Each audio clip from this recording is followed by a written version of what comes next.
C'est Noël, mesdames, messieurs, vendredi 26 juin 2026, à quelques heures seulement du repêchage 2026 de la Ligue nationale de hockey, une cuvée qui faisait déjà pas l'unanimité, rappelant un peu la cuvée de 2022 avec Slafkovsky, Wright, Cooley et compagnie, et plusieurs échanges sont venus brasser la soupe dans les derniers jours. C'est rare qu'on voit autant d'échanges avec des choix top 10. Bref, c'est le chaos, puis ça a mal fait vieillir mon repêchage simulé, même si, bon, prédire le repêchage, c'est d'abord et avant tout un prétexte pour vous présenter des vidéos et mes analyses de ces espoirs-là.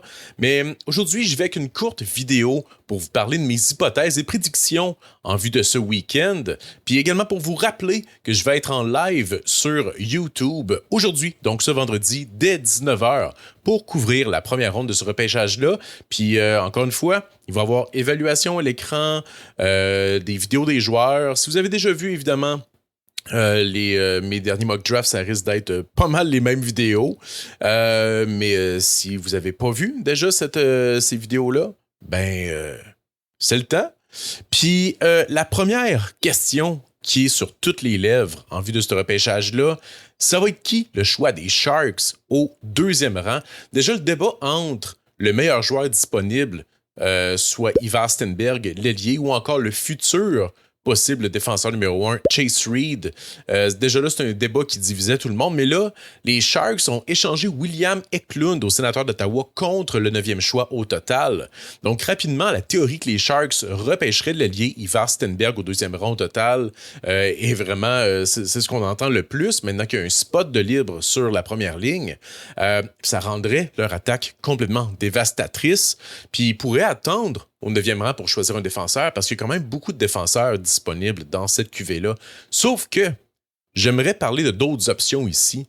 Mon problème, entre guillemets, avec cette avenue-là de repêcher Stenberg au 2e rang et d'attendre au 9e pour repêcher un défenseur, c'est que même si les Sharks ont ajouté Kesselring, puis justement qu'ils vont aller chercher un défenseur au 9e rang, il est fort probable que leur trou au niveau de défenseur numéro 1 ne soit pas comblé avec ces ajouts-là. Il y a fort à parier que 4, voire même 5 défenseurs vont être sortis avant qu'ils repêchent au 9e rang. Reed et Carrolls vont assurément être sortis. Il y a des bonnes chances que Smith et Overhoff soient sortis également. Puis même à ça, sont d'excellents espoirs, mais ils ne projettent pas nécessairement comme des défenseurs numéro 1 dans la LNH. Daxton Rudolph a certes un gros potentiel offensif, probablement le plus gros potentiel offensif du lot, mais c'est un défenseur avec des lacunes défensives. Donc, est-ce vraiment un futur numéro 1 qui peut manger des grosses minutes? Certes, il peut jouer sur un jeu de puissance, mais je pense pas que c'est le genre de défenseur qui va manger des grosses minutes, à moins d'une amélioration majeure dans son cas. Puis, Rudolph pourrait être sorti déjà. Il y a beaucoup d'équipes dans ce range-là qui recherchent, je crois, des défenseurs. Entre autres, Rangers, Calgary, Seattle. Donc, je pense qu'on pourrait voir quand même une grosse batch de défenseurs sortir avant le 9e rang. Fait que l'option, évidemment, d'échanger le 9e choix avec le 25e pour s'avancer de quelques rangs est plausible, mais je pense que ça vient pas régler le problème que des défenseurs numéro 1 dans cette cuvée-là, il y en a pas 1000. C'est Chase Reed, je crois. Fait que je persiste à croire qu'il est beaucoup plus difficile et rarissime de trouver un défenseur numéro 1. Tout le monde dit « repêche Stenberg puis tu trouveras ton défenseur sur le marché des transactions ». Malheureusement, c'est beaucoup plus facile à dire qu'à faire. Il n'y en a pas de défenseur numéro 1 sur le marché. Certes, il y avait Quinn Hughes l'an dernier, mais c'est excessivement rare et le prix à payer est généralement très élevé également. Là, certes, tu pourrais passer par-dessus un talent offensif quand même, je veux pas dire élite, mais quand même dans les très, très, très, très bons en Ivar Stenberg, mais au moins tu pourrais mettre toutes les chances de ton côté de possiblement avoir un défenseur numéro 1 en Chase Reed. Fait que peut-être que Reed ne deviendra jamais un défenseur numéro 1, mais je pense que parmi tous les défenseurs de cette cuvée-là, c'est lui qui a les meilleures chances d'atteindre ce plateau-là, compte tenu justement de son apport offensif, de sa mobilité, le fait que ce soit un grand bonhomme déjà aussi, qui a déjà un bon jeu défensif contrairement à un Daxton Rudolph, et c'est un droitier de plus de 6 pieds 2, donc il coche absolument toutes les cases. Donc certes, Stenberg est succulent, mais je pense qu'un ailier de premier trio est peut-être plus facile à trouver qu'un défenseur numéro 1. Fait que, est-ce que les Sharks pourraient donc repêcher Chase Reed au 2e rang et viser ensuite au 9e rang plutôt un attaquant? Donc, je pense ici, entre autres, Ethan Belchetz sera un bel attaquant de puissance à injecter à leur alignement, ou encore un Wyatt Collins s'ils cherchent encore à ajouter, dans le fond, du talent offensif brut, ou encore Viggo Bjork, peut-être, pourrait encore être sur le board au 9e rang. C'est d'ailleurs là que je l'avais moqué initialement dans mon repêchage simulé. Ou encore, est-ce qu'il pourrait tirer le bras pour un gros bonhomme de la trempe de Oscar Hemming? Peut-être, je ne le sais pas. Personnellement, je pense que c'est ce que je ferais d'aller chercher, mettons, un Reed et un Collin. Je pense que ça serait quand même très cool.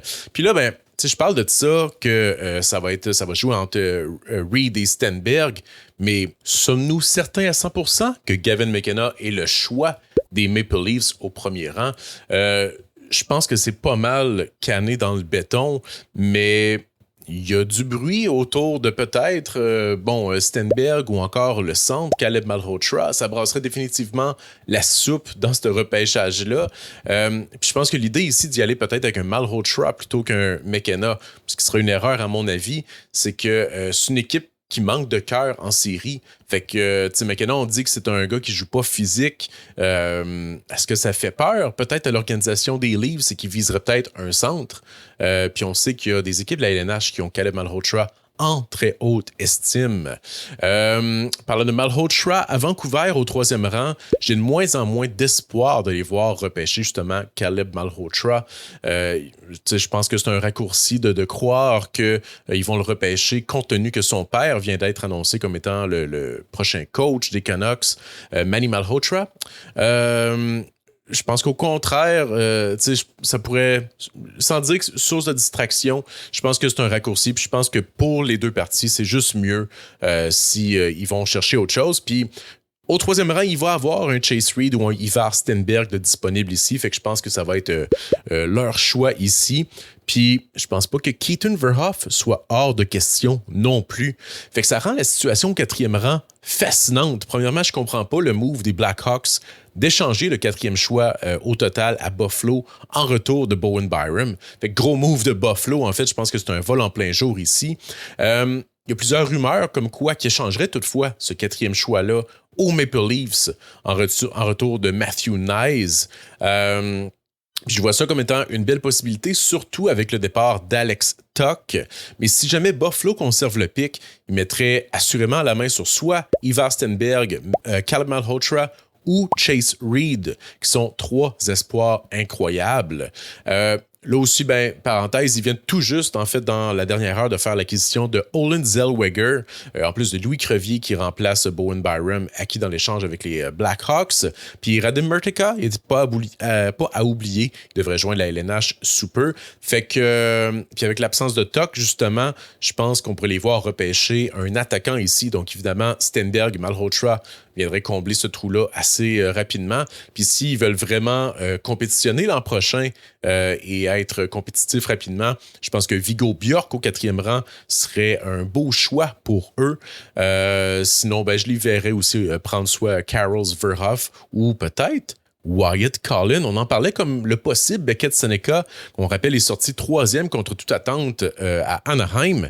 Est-ce que Wyatt Collin pourrait être le choix ici au 4e rang pour les Sabres de Buffalo?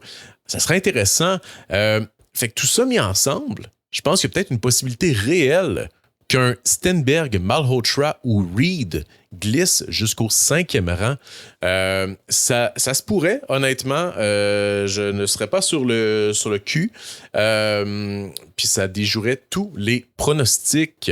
Fait que c'est ça, rapidement. Je voulais juste faire un épisode de 10 minutes, là, une petite mise au point.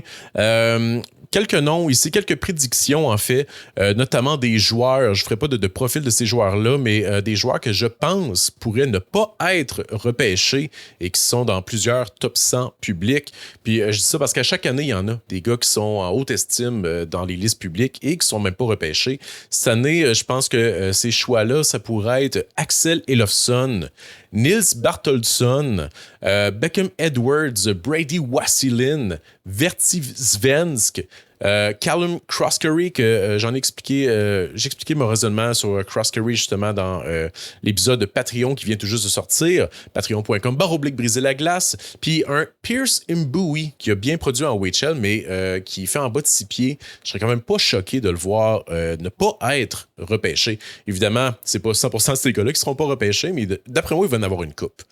Sinon, dans les gars qui vont glisser, je pense que c'est pas une surprise, mais je m'attends de voir Xavier Villeneuve et Mathis Preston sortir en deuxième ronde.